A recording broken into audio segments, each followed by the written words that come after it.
వస్తాయి అనేటువంటిది మనం పోల్స్ రిజల్ట్స్ చూస్తాం. ఓకే, కృష్ణదేజ గారు ఉన్నారు, వారితో మాట్లాడదాం. కాంగ్రెస్ పార్టీ నుంచి కృష్ణదేజ గారు నమస్తే అండి. కృష్ణదేజ గారు వినిపిస్తుందా నా వాయిస్ మీకు?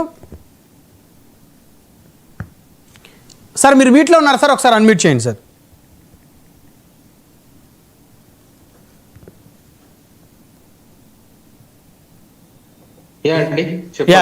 నమస్కారం అండి. ఇప్పుడు జూబ్లీ హిల్స్ బైపోల్ సంబంధించి మీకు కాంగ్రెస్ చెప్పాలా ముందస్తుగా ఈ ఎగ్జిట్ పోల్స్ చూసిన తర్వాత? చూడండి, నేను గత 20 ఏళ్ళగా రాజకీయాలకు ఉన్నా. ఈ యొక్క ఎగ్జిట్ పోల్స్ కాదు, దీనికన్నా ముందు ఒపీనియన్ పోల్స్ కాదు, ఎలక్షన్ ఎప్పుడైతే షెడ్యూల్ వచ్చినప్పటి నుంచి కూడా అనేక నేషనల్ ఛానల్స్ కానీ ఇక్కడ చెప్తుంటాను నేను. ఏంటిదంటే డైరెక్షన్ అయితే క్లియర్ ఉంది. ఏంటంటే Congress neck to neck fight ఉన్నా కాంగ్రెస్ అప్పరేజ్ ఉంది. ఎందుకంటే చాలా దగ్గర మీరు ఒక మన సామెత తెలంగాణలో పాముకి పాలు పోసి పెంచొద్దు అని. టిఆర్ఎస్ గత 10 ఏళ్లుగా ఎంఐఎం తో వాళ్ళు లోపాయికారి ఒప్పందంలో ఉండి చాలా డివిజన్లు, మైనార్టీ డివిజన్ లాగా షేక్పేట్, బోరమండ, ఎర్రగడ్డ అట్లా ఒక 40 నుంచి 44 డివిజన్ రాక వాళ్ళకి బూత్ ఇన్ఛార్జీలు ఇవ్వరు రాక లేరు. దానికి అనుగుణంగానే ఇవాళ మీరు ఇవాళ మనకి బీఆర్ఎస్ అభ్యర్థి ఆమె చెప్పడం జరుగుతుంది. చాలా మంది దగ్గరకు వచ్చి బూత్ క్యాప్చరింగ్ జరుగుతున్నాయి, రిగ్గింగ్ జరుగుతున్నాయి, మళ్ళీ అలానే గలాట జరుగుతుందని ఒక సీన్ క్రియేట్ చేయడం జరుగుతుంది పొద్దున్న నుంచి కూడా. దానికి ఏంటి కారణం అంటే వాళ్ళు ఒకటే హోప్ ఏంటిదంటే కొంచెం సైలెంట్ ఓటింగ్ పైన ఆశలు పెట్టుకున్నారు. కానీ పోన్ మీకు ఎప్పుడైతే ఎలక్షనీరింగ్ బయటపడుతుందో, ఎప్పుడైతే 50% క్రాస్ అవుతుందని మీకు స్టాటిస్టికల్ గా చెప్తున్నారో, ఎప్పుడైతే డైరెక్షన్ క్లియర్ గా వాళ్ళకి కనిపిస్తుందో అప్పుడు ఒక ఫ్రస్ట్రేషన్ లోనై వాళ్ళకి డిఫీట్ ఎక్స్పెక్ట్ చేసి ఇప్పుడు వాళ్ళ ఎగ్జిట్ పోల్స్ ని కూడా వాళ్ళు కాదననే పరిస్థితి వ్యక్తమవుతుంది. దానికి అనుగుణంగా మీరు చూడండి, ఎవరు కూడా ఎగ్జిట్ పోల్స్ తప్పు పట్టడం లేదు. ఇప్పుడు డైరెక్షన్ క్లియర్. కానీ మేము ఎప్పుడైతే చెప్తున్నామంటే నెక్ టు నెక్ ఫైట్ ఉన్నా మాకైతే 10,000+ మెజారిటీ వస్తుంది. కారణం ఏంటంటే ఇవాళ కూడా జరిగిన ఎన్నికల్లో మళ్ళీ చెప్తున్నాను, వాళ్ళకు ఒక 40 to 42 ప్లేసెస్ బూత్స్ లో మైనార్టీలో ఉన్న బూత్లలో వాళ్ళకి ఇప్పుడు కూడా బూత్ ఏజెంట్, డమ్మీ బూత్ ఏజెంట్లు పెట్టుకున్నారు. వాళ్ళకి కావాలని వాళ్ళకు ఒక నిజంగా సహాయ నియాకరంగా ఏర్పడింది. ఎందుకంటే వాళ్ళకి సెటిలర్స్ దగ్గర కూడా వాళ్ళ నుంచి సరైన ఓటింగ్ పోల్ కాలేదు. వాళ్ళ మాస్ ఓటింగ్ లో కూడా స్ప్లిట్ వచ్చింది. ఇది ఎందుకంటే మీరు ఇప్పుడు ఎప్పుడైతే ఈ డివిజన్ వైడ్ ఓటింగ్ మీకు ఇవాళ లైట్ ట్రాక్ వస్తుంది అనుకోండి, వస్తే ఒకసారి మీరు స్టాటిస్టికల్ చూస్తే తెలుస్తుంది. నెక్స్ట్ కమింగ్ టు మన బీహార్ ఎలక్షన్ కూడా నేను చాలా గట్టిగా చెప్పడం జరిగింది. అక్కడ గత 2020లో గానీ 2025లో గానీ ఈ రెండు ఎన్డీఏకి ఎంజీపీకి 0.03 ఓట్ షేర్ డిఫరెన్స్ ఉండింది 2020లో.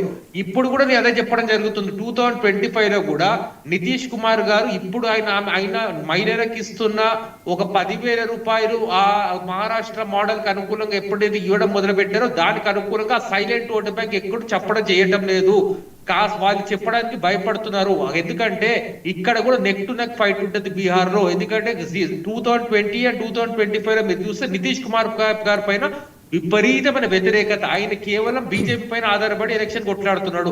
కేవలం 0.03% ఓటు బ్యాంక్ డిఫరెన్స్ ఉంది 2020కి 2025 కంటే. మీరు అనలైజ్ చేసుకోండి, నేను చెప్పడం కతే డైరెక్షన్ క్లియర్.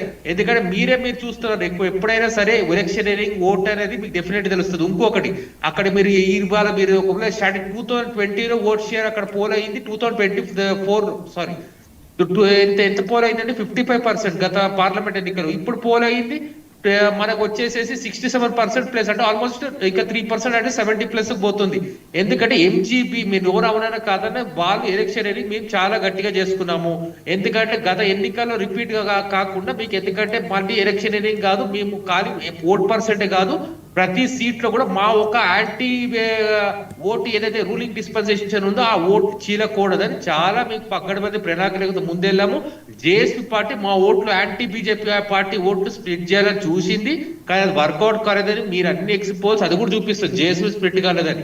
అందుకే యాంటీ బీజేపీ ఓట్లు, యాంటీ డిస్పెన్సేషన్ ఓట్లు ఏదైతే ఉన్నాయో డెఫినెట్లీ ఎన్డీఏ కూటమి ఓట్లు డెఫినెట్లీ ఎంజీపీ డెఫినెట్లీ పడబోతుంది. అక్కడ కూడా నెక్ అండ్ నెక్ కంటెస్ట్ ఉంటుంది. ఇది కూడా నేను చెప్తున్నాను, ఒకవేళ అక్కడ ఎవరు గెలిచినా స్వల్ప స్వల్ప తేడాతో గెలుస్తారండి. ఎందుకంటే నేను ఇక్కడ అక్కడ చూస్తే యాదవ్ ఇన్ఫ్లుయెన్స్ ఎక్కువ, మీకు యూపీ, జార్ఖండ్, బీహార్, తర్వాత ఈపీసీ ఇన్ఫ్లుయెన్స్ ఎక్కువ, తర్వాత ముస్లిమ్స్ ఇన్ఫ్లుయెన్స్ ఎక్కువ. ఎంఐఎం పార్టీ పరిస్థితి కూడా ఇవాళ అక్కడ ఎట్లా ఉంది మీరు కూడా చూడడం జరుగుతుంది.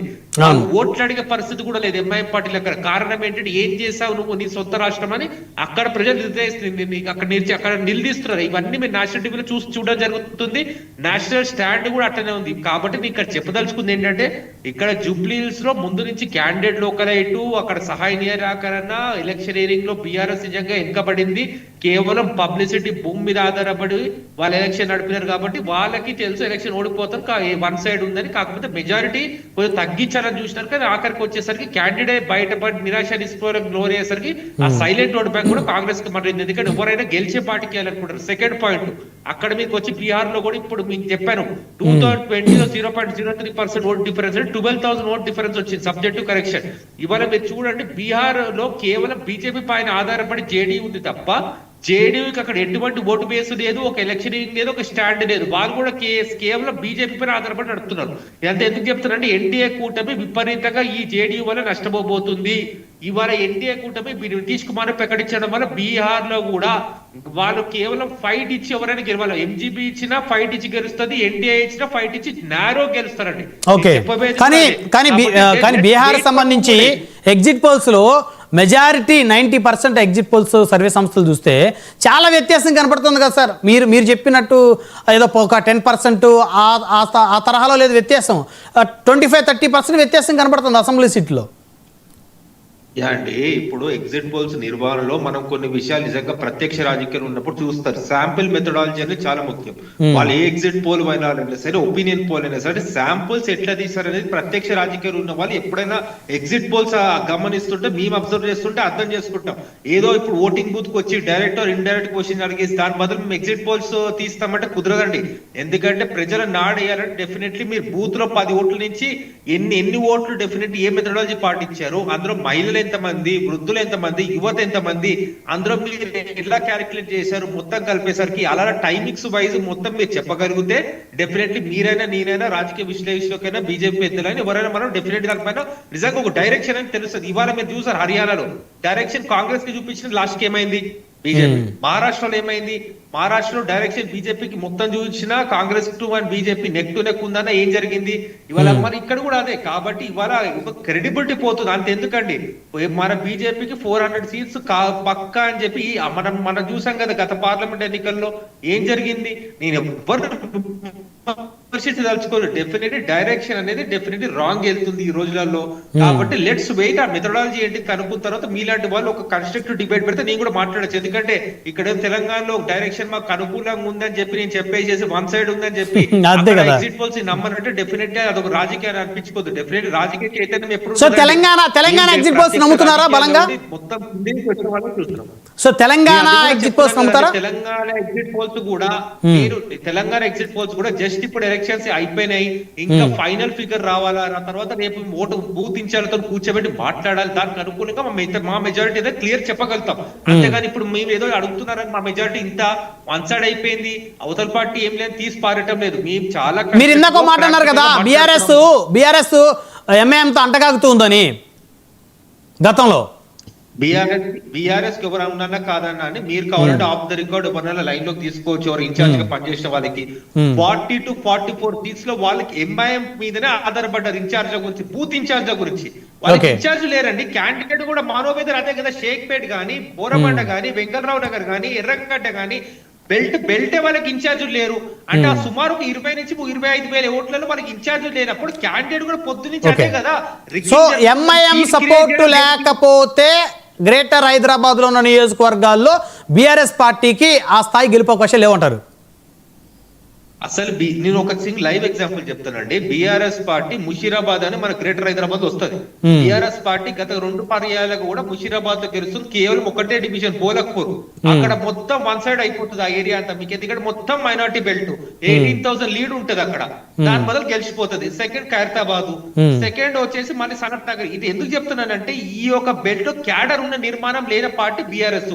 కాంగ్రెస్ ఎప్పుడు ఓటమి పాలైనా మీరు ఒకవేళ స్టాటిస్టిక్స్ తీసుకోండి గూగుల్స్ లో ఎందుకు వాళ్ళ మనం టెక్నాలజీ అవును. డెఫినెట్లీ ప్రతి దగ్గర కూడా కాంగ్రెస్ ఓట్ బ్యాంక్ ఉంది, గెలిచినా ఓడినా సాంప్రదాయ ఓటు బ్యాంకే గానీ మాకు ఒక నిజంగా ఓడిపోయిన తర్వాత కూడా ఇన్ఛార్జ్లే గానీ కాంగ్రెస్ జెండా పోయే దగ్గర కార్యకర్తలు ఉన్నారు, ఎవరు అవునారో కాదన్న. కాకపోతే డెఫినెట్లీ ఇవాళ మీరు చూస్తే డెఫినెట్లీ అక్కడ లోకల్ ఇన్ఫ్లుయెన్స్ చాలా కనిపించిందండి ఇక్కడ మన జూబ్లీహిల్స్ కి వస్తే. కాబట్టి ఇక్కడ విజయ అవకాశాలు మాకు మెండుగా ఉన్నాయి. ఓకే కిషోర్